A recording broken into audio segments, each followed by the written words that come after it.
尊敬的各位来宾、女士们、先生们，大家好，我是凤凰出版传媒集团的副总经理徐海，我非常高兴参加今天的国际出版人说后新冠时代的生态和环境国际论坛。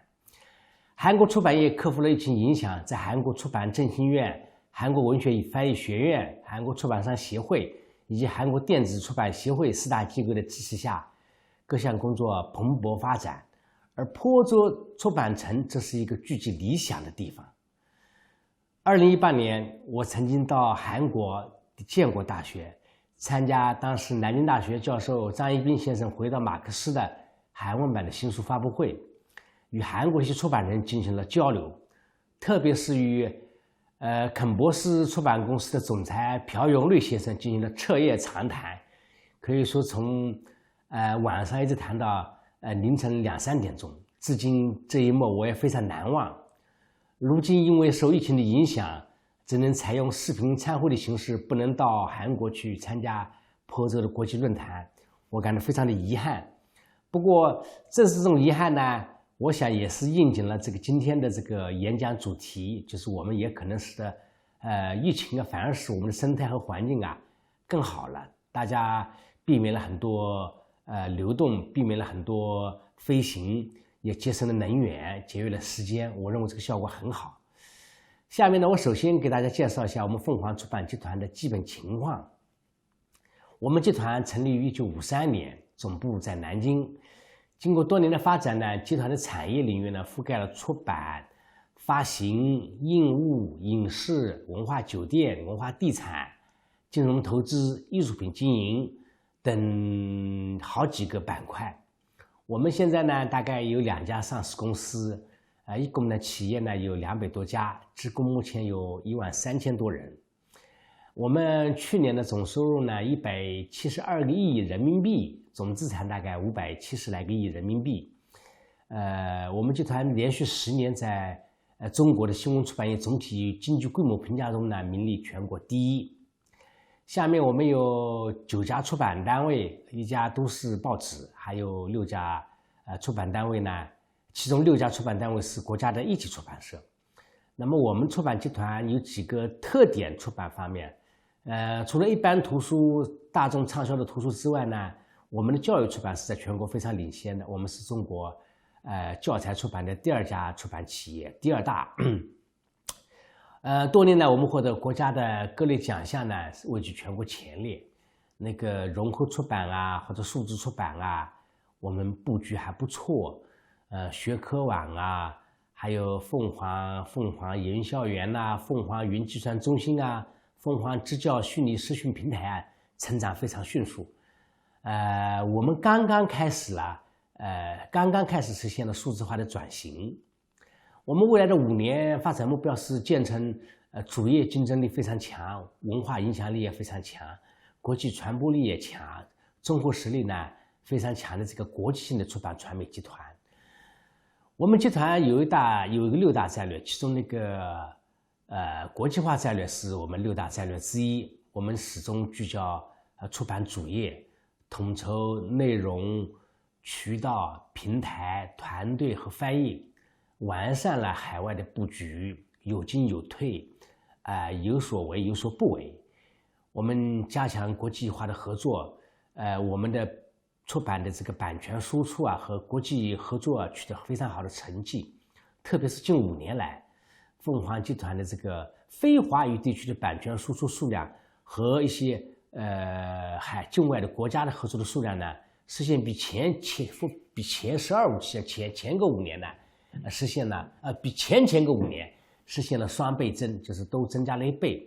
其中非华语地区的版权输出呢达到1565种，输出的国家呢也达到62个国家。凤凰集团是全球50强之一，从2020年开始评比。目前呢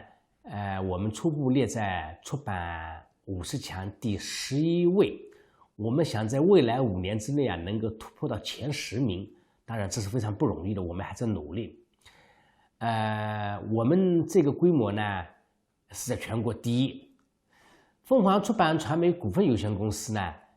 从2011年起连续多年获得国家文化重点出口企业称号，获得2018年中国版权年度最具影响力的称号，获得2020年度的中国版权金奖推广的运用奖。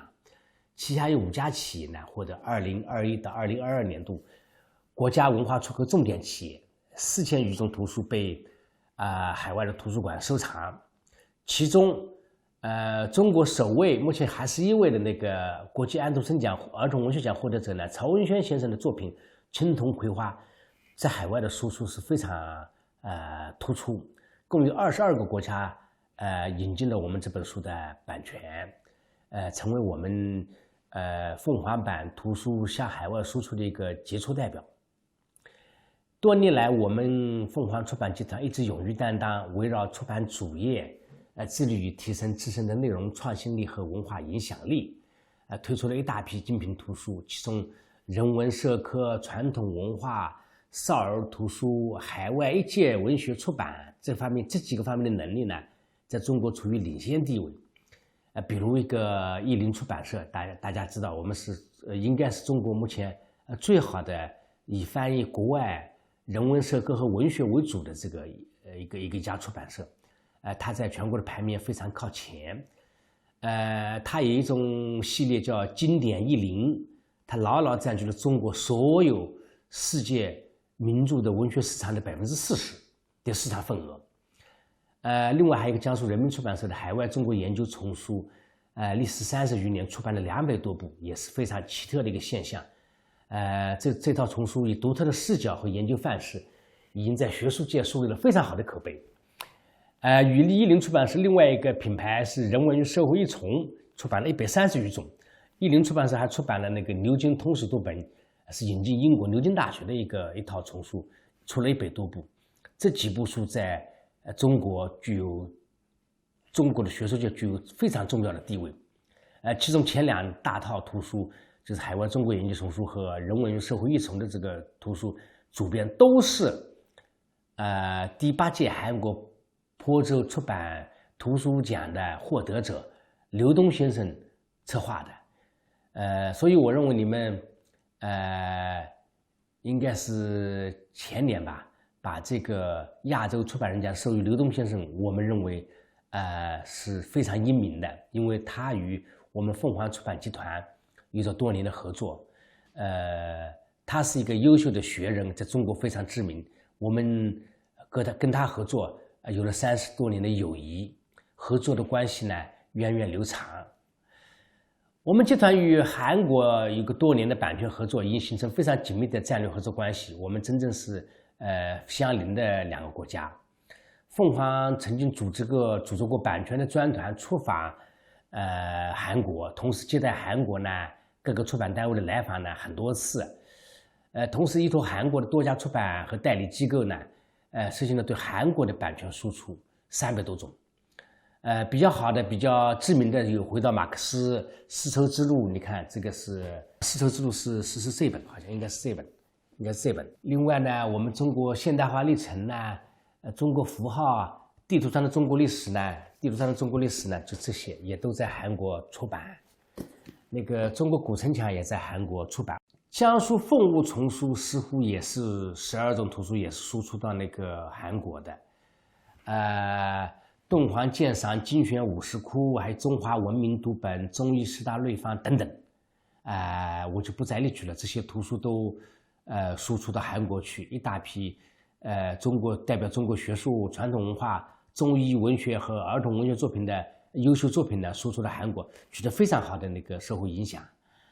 我们还以回顾2战、期望和平为主题，联合中国、日本、韩国3国共同打造过祈愿和平大型绘本丛书，在韩国出版文化产业振兴院、韩国中小出版协会和联亚国际出版公司郑彦慧女士的支持下呢，我们还与应该是2016年度举办了中韩图书版贸洽谈会，就在我们旁边的大厦，对于中韩之间出版社的项目合作呢，形成了重要的促进作用。那个时候一时非常的兴盛，中韩2国的出版社也是畅所欲言，广泛商谈合作项目，虽然是整整5年之前，还是在我心目当中呢形成难以忘却的记忆。另外呢，我们也引进了韩国的很多图书，比如文在寅自传、一座城市一部历史、城市与生态文明丛书、黄善美成长小说，特别是我自己非常感兴趣的今年出版的纪实的故事。纪实的故事是讲韩国流亡政府的一个高级官员，在抗战时期，在日本侵略侵略朝鲜半岛和中国时期，他们在中国流亡，直到日本投降，他们回国，重新建立自己的国家，建立自己的政府的这个感人故事，通过一个孩子的视角，这个作品是非常非常好的。我因为这个策划了这本图书，我也感到非常的自豪，故事非常感人，这个书也非常有美轮美奂的地方，这个插图也非常精美。这个还有这个我朝鲜国君的一生，叙述了千百年以来朝鲜的那个国君他们是怎么成为一代国王的，还有朝鲜2班的一生。我认为这2本书在中国读者当中都引起了很好的反响，让中国的读者呢也了解了韩国的文化和韩国的历史。下面呢，我根据本次论坛的主题呢，我来回顾一下中国100年来我们对生态环境的认识。经过今天的主题是探讨后疫情时代的这个出版人对生态和环境的看法。回首中国100年发展的历程，我们对生态环境的认识经过了一个从无到有、由浅到深的这样一个螺旋式上升过程。在1个多世纪之前，特别是在20世纪上半叶，中国呢，大地风雨飘摇，山河破碎，战争连绵，外敌入侵，国内有内战。那个时候呢，寻求国家的民族统一，寻求民族的解放是当时的主要任务。新中国成立初期，国家的建设任务非常艰巨，因为当时我们是非常贫弱，我们急于摆脱贫困落后的局面，提出向自然开战的这个口号，企图征服自然和改造自然，最终战胜自然。于是我们歌颂伐木工人，我们竭泽而渔，我们大量的捕捞，我们使用大量的化肥，促进粮食的增长。50年代著名的宣传画中，我们可以屡屡看见冒着浓烟烟囱林立的工厂，我们以此为自豪，以为这是社会的进步，以为是国家的进步。当然那个时候发展工业是我们的想法，当时我们也忽视了自然规律，企图实现大跃进。随着人口、资源、环境之间的矛盾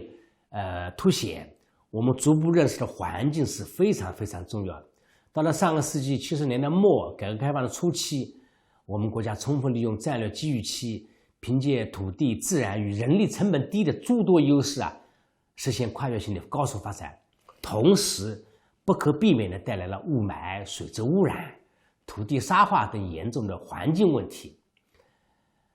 到了本世纪初，我们逐步认识到这个向自然过度的索取，只寻求利用自然来作为生产要素发展的模式这个模式不可持续。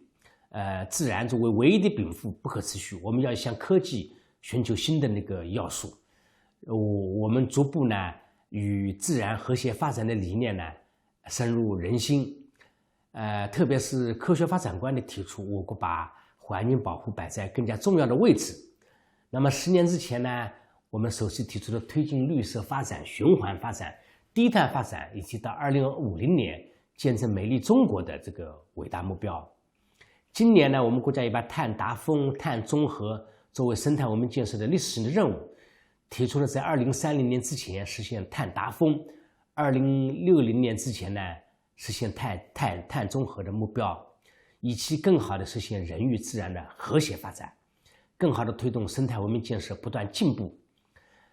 从提出对自然不能只讲索取不讲投入，到倡导人类应该与自然和谐相处，特别是国家主席习近平提出的绿水青山就是金山银山的重要思想，体现出我们立足于新时代，贯彻了新的发展理念，对生态环境的认识不断在加深。近几年来呢，我自己也一直思考出版与地球、气候、生态与自然的关系。凤凰的主业是出版，出版最初呢是为了交流，特别是对陌生人的交流。早期人们都是熟人和亲人，人的地理空间非常有限。那么在有限的范围之内进行人与人的传达呢，是不需要出版的。但是后来呢，因为有了陌生人呢，因为语言不同，所以需要出版，那么需要引起文字的产生。那么文字产生呢，导致了这个对陌生人、对其他人广泛传播产生可能。出版产生于媒介，早期的媒介呢，仅仅是绢帛啊、羊皮啊、竹板啊、木板啊，还有其他一些这个媒介。这些媒介是生态媒介，是对生态的有限利用，对生态的伤害不大，因为它们最后可以重新回到环境中去，可回收、可降解，可变成新的资源。特别是纸张的发明呢，是出版的革命，带来了写本和抄本，应该是在隋唐时期。那么印刷术的发展呢，带来了廉价的那个纸介质图书的大量复制，为造纸，因为印刷发达，特别是15世纪古登堡的这个印刷机械的发明啊，使得这个大量的短时间的规模复制成为可能之后呢，对纸张的需求急剧加大。那么对纸张的需求急剧加大，就会导致为造纸而去砍伐森林。同时呢，需要大量的油墨，这个是化学物，很难降解。同时我们印刷机械的使用，使得耗费了大量的电力，能量得到恢复。就最近我们国家电力一些紧缺，很多地方开始停电，就是因为我们的这个能耗啊，单位生产单位 GDP 的能耗我们需要降下来，所以很多地方电力停止。当然也是为了节约能源的考虑，也是这个绿色发展的考虑。目前呢，现在的出版在我看来还离这个绿色出版还有很大的距离。我认为未来的出版一定是低能耗的出版，是编辑成本每多生产一个作品，每多传播一部作品，它的编辑成本是0的生产，没有库存，没有浪费，按需印刷后发送。这种情况之下，一场轰轰烈烈的数字出版革命不可避免地将纸介质的图书送进历史博物馆。那么未来有没有纸书？有，这种纸书在我看来只供特殊需求人群的使用。这些少量的纸介质印刷品将会被最大程度的循环使用，即使是有纸的话，在印刷的过程当中也必须采用绿色的油墨，减少森林砍伐和造纸过程当中形成的污染。印刷和物流也是能耗下降必须考虑的一个重要因素，减少运输、减少物流环节也是我们必须考虑的这个绿色出版的一个重要的因素。那么究竟怎么样才能从传统的出版向未来的出版转型呢？我认为应该目前看来呢，应该有3个努力的方向。第一是长期持续不断的出版大量反映生态环境啊、气候啊、人类与传染病之间的这些较量的这个斗争的这些图书，以及通过出版物的广泛传播，让所有的读书人、所有的社会上的所有的公民都知道生态文明的这个理念。比如海外中国研究丛书，就是刘东先生主编的关于环境研究的图书，就有卫生的现代性、中国通商口岸卫生与疾病的含义、胡米斯尼帝国时期的环境与经济、一江黑水中国未来的环境挑战、大象的退却，就这部书，对吧？一部中国环境史、近代中国的这个渔业战争和环境变化等10余种，其中一江黑水中国未来的环境挑战分析了中国面临的环境压力以及环境治理的艰巨任务，读来令人触目惊心。当然这是应该是10年之前的一本图书了，中国现在的情况发生了很大的变化，那个水也变清了，山也变绿了，但是10年之前确实是出版那本书，我们阅读的时候感到确实是触目惊心，因为我们的大江大河都在污染。今年上半年中国有10几头大象啊，离开云南的西双版纳自然保护区，一路向北狂奔，开始了这个漫长的探险之旅。此事引起中国所有网络的全网关注和那个社会上的热议，甚至于很多海外的记者慕名到中国进行采访。阅读我们出版的这个《大象的退却》一部中国环境史呢，对4000年来中国的环境啊做了深入全面的阐释，进一步告诉大家为什么4年之前中国的中原地区、北方地区还有大象，为什么现在没有大象呢？这就阐释了这个气候变化对动物、对人类的影响。这本书是一个非常不错的海外中国研究丛书的一本书。我们出版的图书还有江苏人民出版社的同一个星球系列，这套书和上面的海外中国研究都是刘东珠主编的，还有水下巴黎、光明之城如何经历1910年大洪水、自然的大都市芝加哥与大西部、横财、全球变暖、生意兴隆，还有晨报20世纪30年代美国西南部的大平原，这个是非常有历史意义的这样一本书。还有环境与社会批判性的导论，还有危险的年代等等。还有我主持翻译了刚刚出版有环境学，是美国威利公司出版的第10版的一本图书，是美国高等学校和部分中学生是使用的一本图书。我觉得这本书也是非常好，它全面系统的介绍了这个地球气象、环境、水、能源等等各方面讲得非常透彻。读了那本书，使得我们对生态和环境做了一个非常全面的了解。最近江苏教育出版社出了一本书叫《天人之变：气候变迁与文明兴衰》，这本书也非常好，它这本书反思气候与人类发展的关系。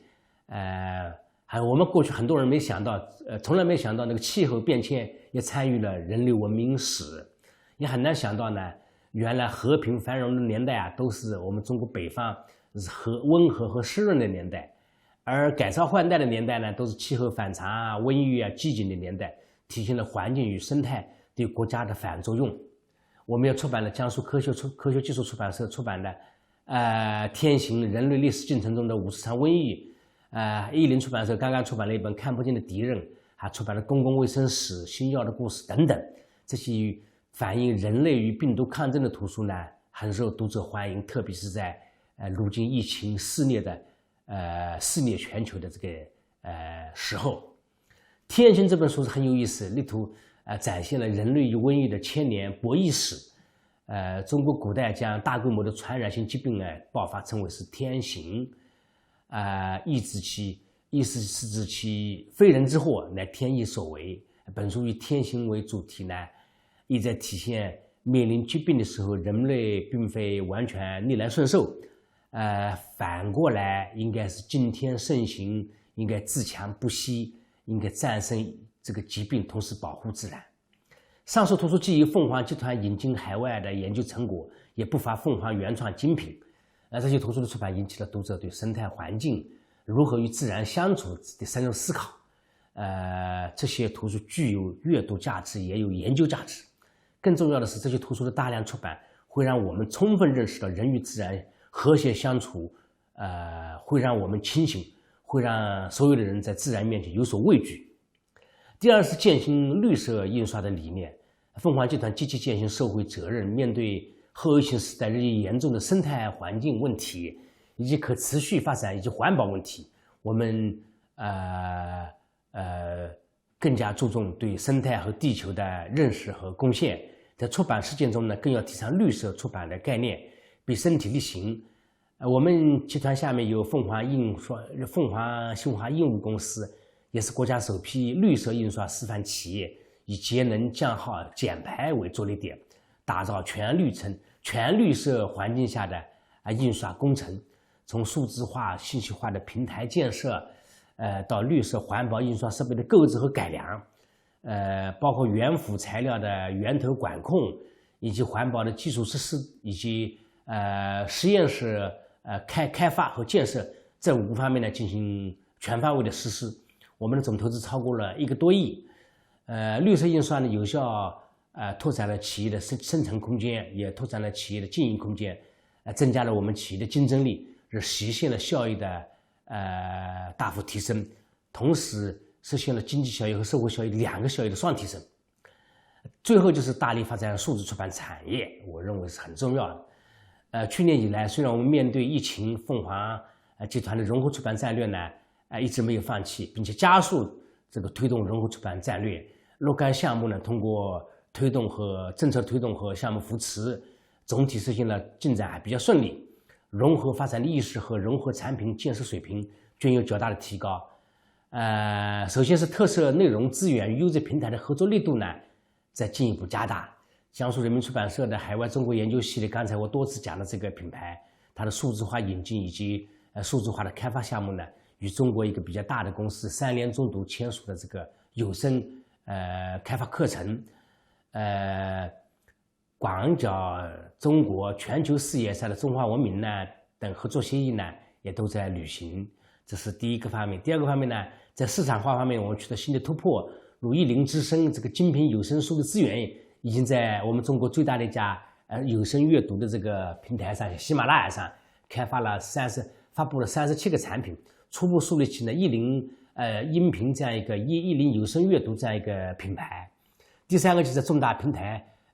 我们 B2B、B2G 等市场领域也取得一定的成效。凤凰易学这是一个教育出版的整合资源的平台，整合了智慧课堂、智慧校园、专业化的学科教室等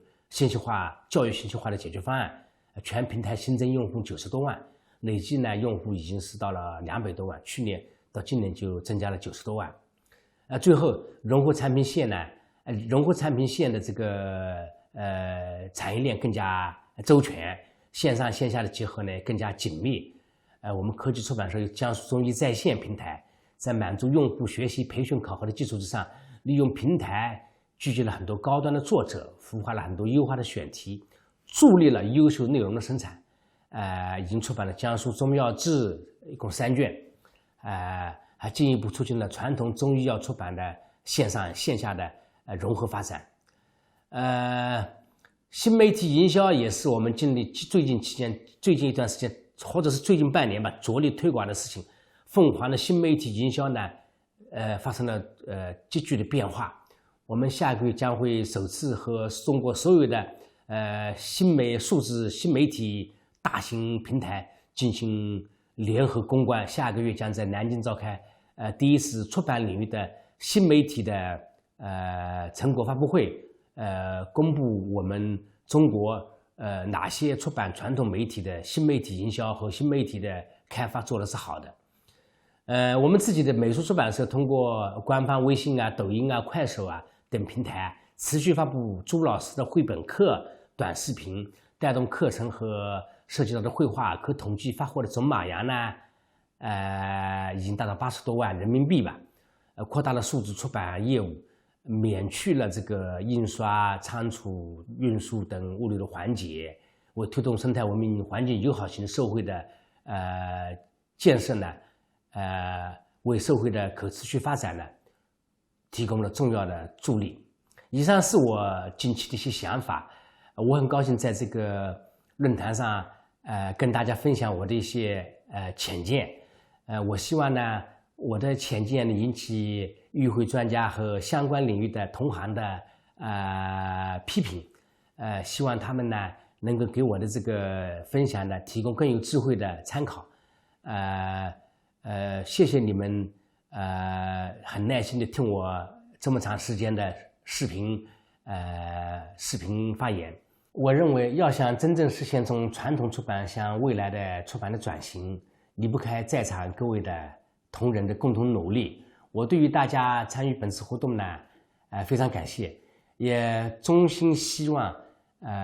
无论是中国还是境外的